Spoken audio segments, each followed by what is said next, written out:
Hi,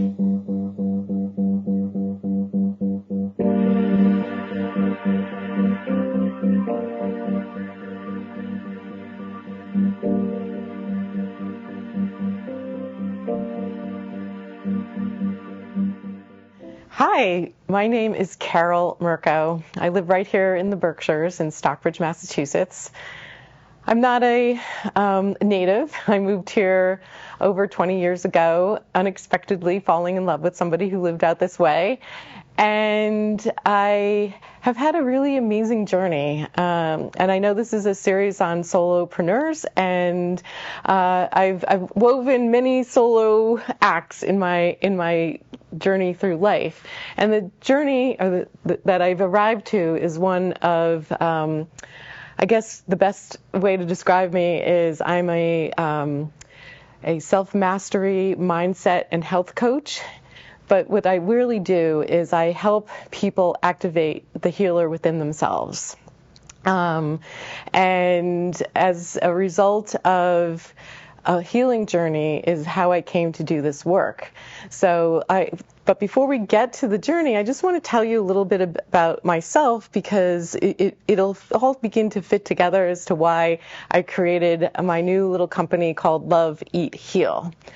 And so once upon a time, I was, an A student, a perfectionist, went to Smith College, went to Wall Street. I did everything that I was told to do, right? Like be a good girl, be a good student, take over the world doing manly things, go for that career. My father was so proud of me that I was working on Wall Street, right? And he was an entrepreneur, but it was just that amazing path that just seemed like so right for everybody else. But the day I stepped into it, it was absolutely wrong for me. And the whole time I was like, this is really soul deadening. And I used to say, my goodness, I have to check my personality at the elevator and then, go up and then show up as the person that they wanted you to be.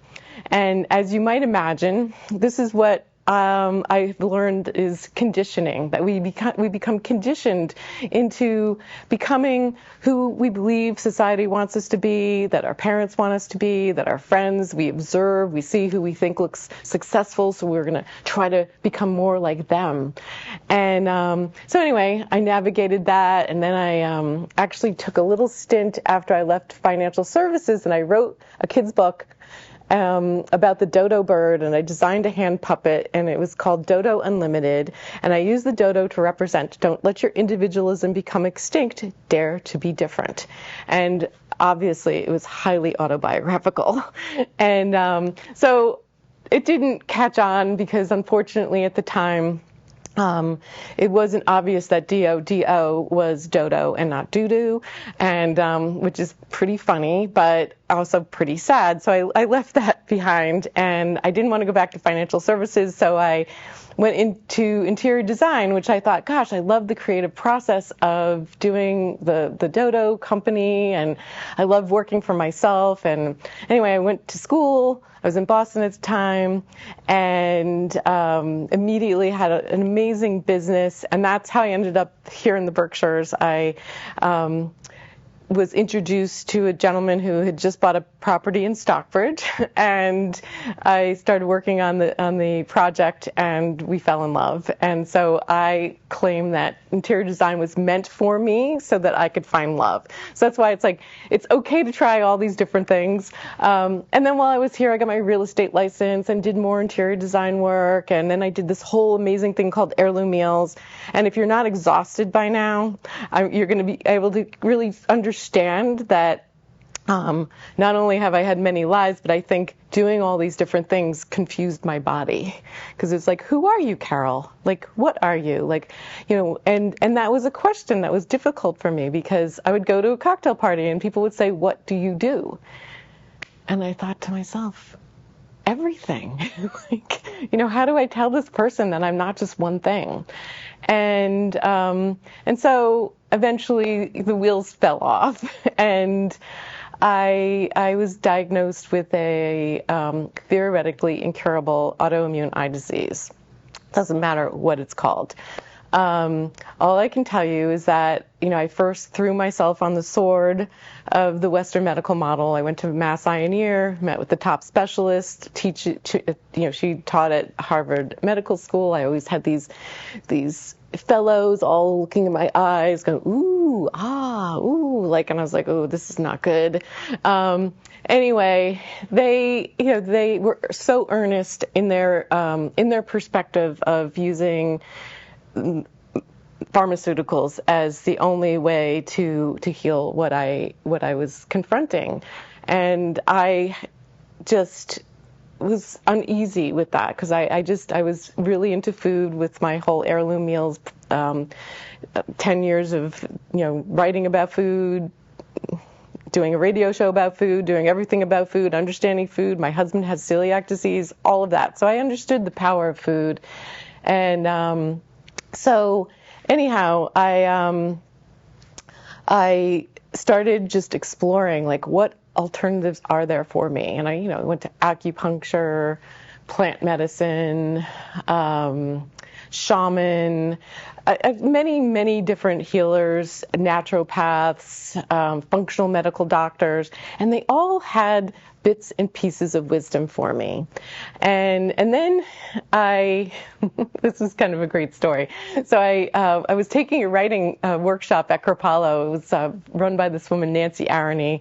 She wrote a book called Writing from Your Heart, and one of the writing prompts was was the hardest thing, ... And so I wrote about the prospect of becoming blind. And we read our pieces, and after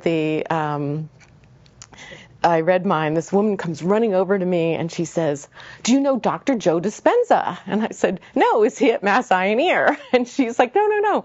He teaches people this methodology, this meditation, and he does these workshops. And she said, "I had a incurable rare blood disease, and I went to one of his workshops and I had a spontaneous remission." I'm like, oh my God, give me his name. I wrote it down, went home, bought his books, started reading them, and they're a little dense. They're evolve your brain, and really focused on brain science and neuroscience, and I guess I wasn't quite ready at that moment, and I tried to do his meditations, and so it just fell away.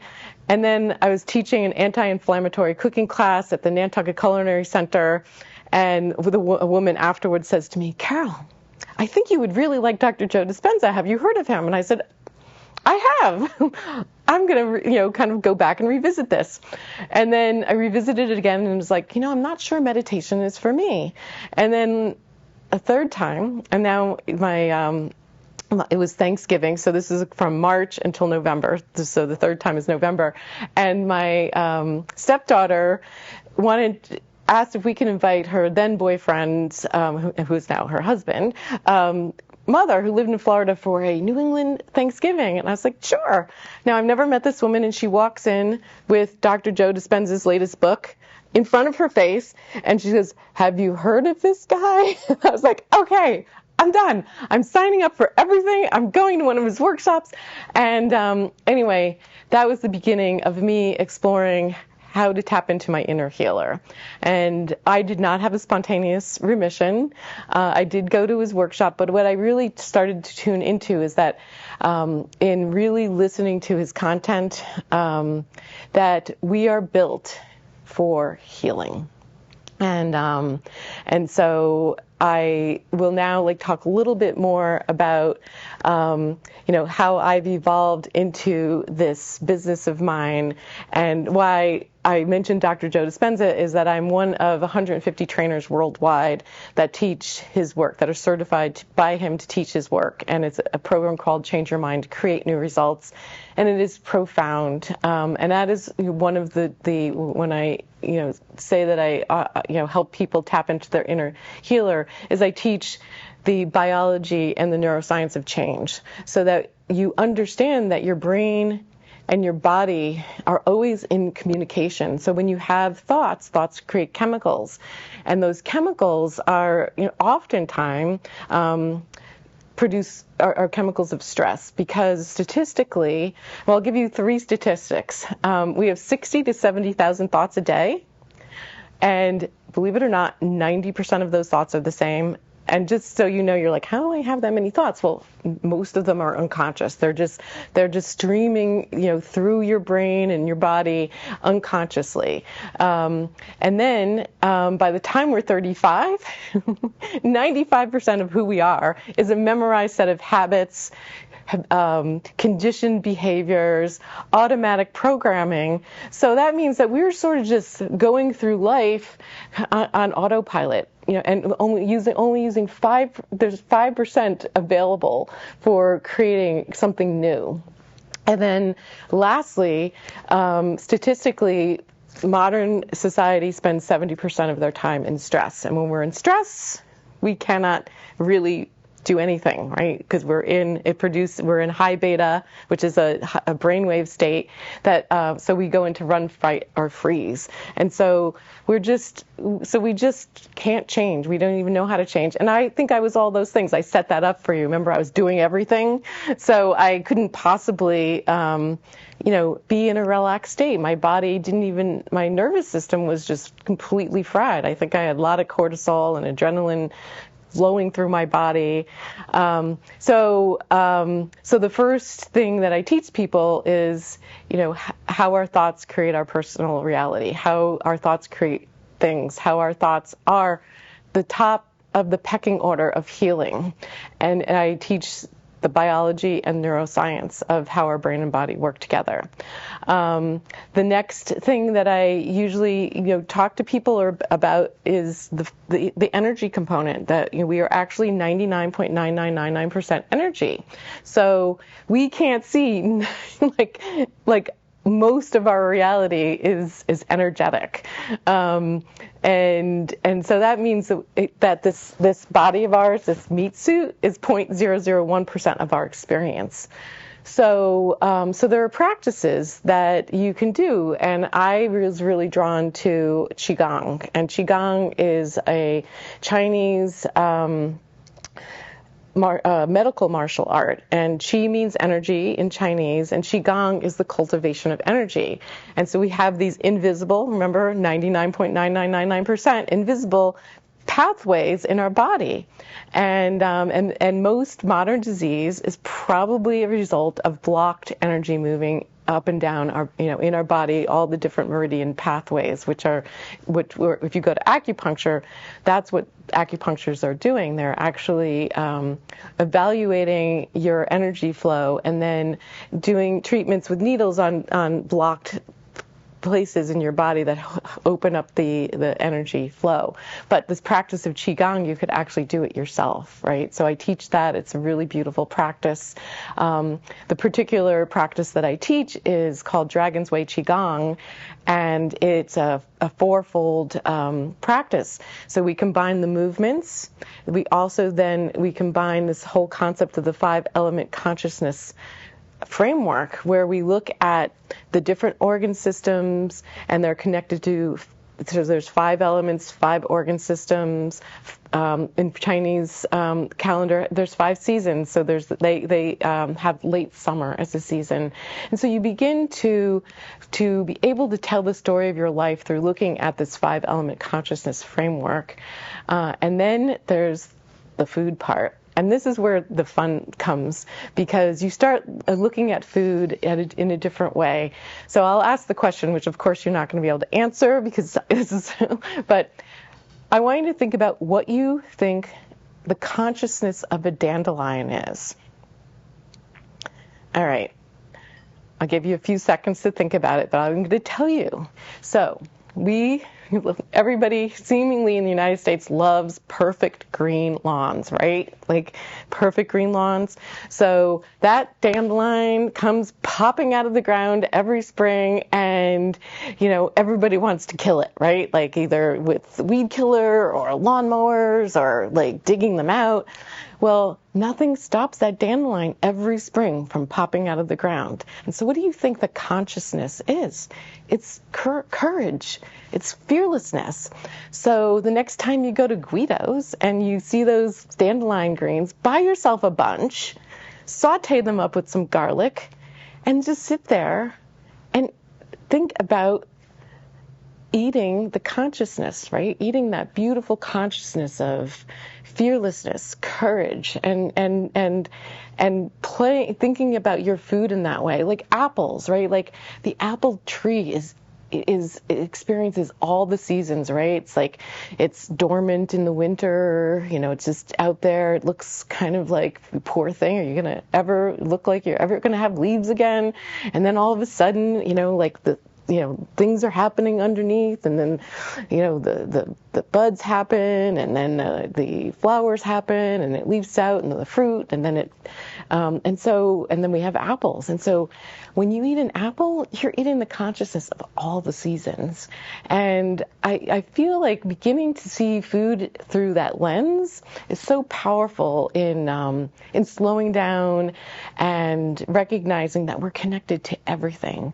And this is the whole notion of consciousness in essence. And so when I teach the mindset work, and I mentioned that a lot of our thoughts are unconscious, that it's the action of making the unconscious conscious and making the invisible visible, right? So so for my eyes, for instance, when this all happened, I thought, like, what is this really about, right? Why has this happened to me? Because I was a really healthy eater, and so what I learned is the hierarchy is we are what we think first, and then we are what we eat.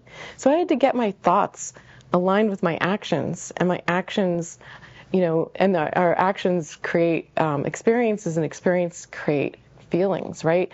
So I had to really make sure that what I was doing in my life, and this is what I teach, that, our actions are equal to our thoughts, right? Our behaviors match our intentions. And I'm going to pose the question to you on this, like, whenever you feel like anxious or out of sorts or angry or sad or confused, take a minute and just analyze for yourself, is what I'm thinking, equal to like actually what I'm doing? Like, you might think, today I'm going to have a great day, but then you're driving down the road and somebody cuts you off and you get to work and you're like, oh, I'm having a terrible day because this guy cut me off. Well, your original thought of I'm going to have a great day, your action didn't meet it. Like, if you're really having a great day and the guy cut you off, make up a story about him. It's like, maybe, his wife's pregnant and her water broke, or, he's late for work and he's been warned that if you're late one more time, you're going to get fired, right? Tell a story so that you begin to have not only compassion towards that person, but then you do not allow yourself to move out of that thought that you had, that thought of I'm going to have a great day, that was snatched by this thing that has nothing to do with you except that you reacted to it. And so now your thoughts don't match, right? Like how you're feeling and how you're showing up. So just anytime you've noticed yourself out of alignment, do that little test of yourself, and you're going to start catching yourself. And you're going to start noticing your unconscious thoughts, right? Because you're probably maybe not even sure that you were conscious that you got a little PO'd at that driver, right? Like, and that you allowed those hormones of anger or ticked offness to like course through your body. So that's what's so cool about this work, is that you begin to, see who you are. And then getting back to food, right? Like, and how we all are just look at food as fuel, but not all calories are the same. And that, like, if you just take that pause and you start looking at food as like, what, having a community with it. Like, what do you do for me? Like, how are we working together to keep ourselves healthy? And so the love, eat, heal, I want to get to. So love yourself consciously. That's what the love part means. And in order to love ourselves first, we have to begin to understand like who we are. And so that's like the first step of working with me. Like we look through like what we want, what we love about ourselves and what we don't like about ourselves. And then we try to take those things that we don't like and transform them into the things that we do want to become. And then eat consciously.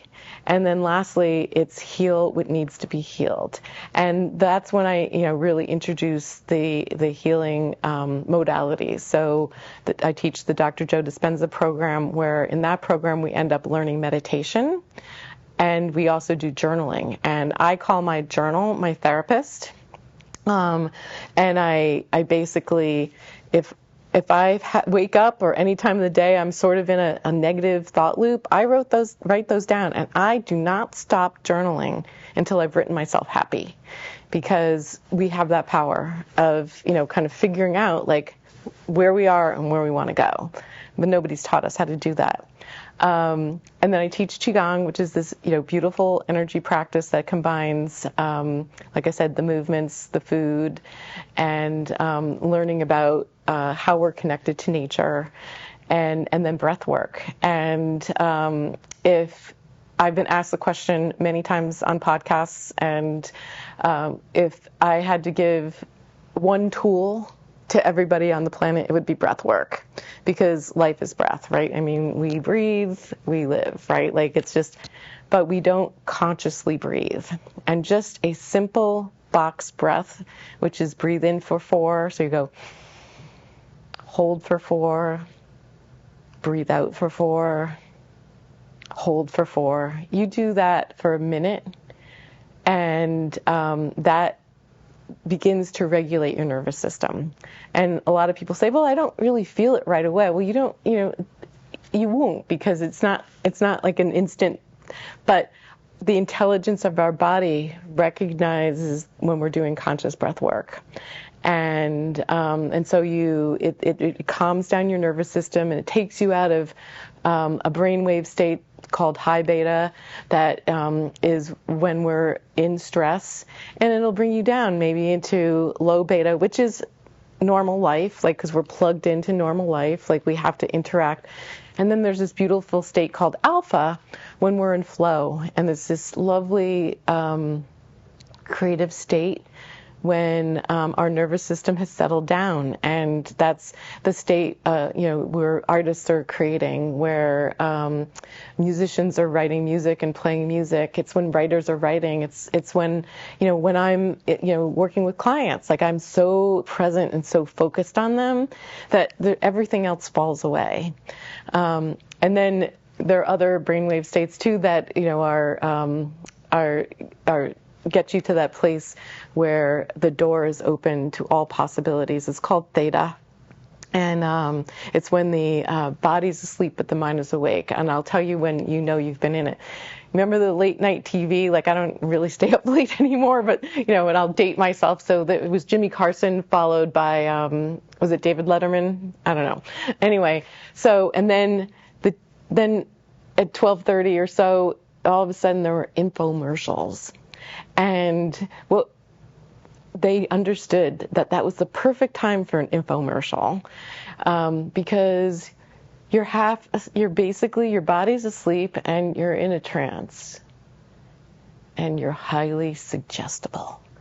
And all of a sudden, some gadget shows up a few days later, because you're like, oh, yeah, I need that. And you pull out the credit card and you call the 800 number and you've ordered this thing. Of course, now we've got the internet, and that's happening more regularly because they understand how our brain works. But for your own health and healing, you could put yourself into that state, right, through breath work and meditation, where, as you go into meditation with your intention, I want healing. Like for several years, my whole journal was, my eyes are healed. I can see clearly. The gene for the disease has reversed. And then I would go into meditation. So I set my intention, and then I would slowly move into that theta, where that intention was set, and that it was then connecting to all possibilities in the universe.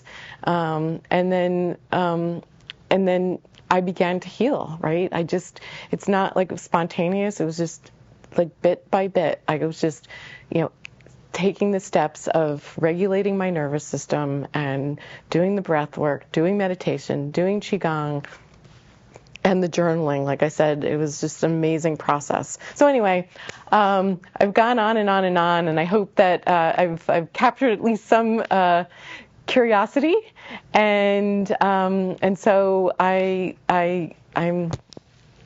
of service now in what I do. I coach people. I offer retreats at my home at Stockbridge, where I teach this work. I'm going to be I teach the Qigong, like one-on-one, or now I have a group of ladies that are gathering in the Berkshires that want to take it, and I just see this as a beautiful. This is what my whole life has brought me to, and I see the disease as my greatest teacher. And so I would just like to leave you with the notion that you can heal yourself. Thank you. If you would like to reach me, you could go to my website, which is www.loveeatheal.com. You could email me. I love emails. It's Carole with an E, Carole, at loveeatheal.com. If you, on my website, there's a little button you could press that says book a discovery call. I will do a 30-minute free consultation with you to see where you're at and if it would make sense to work together. And yeah, so that's how you could reach me, and I would love to be your guide on a healing journey if you need one. Thank you so much.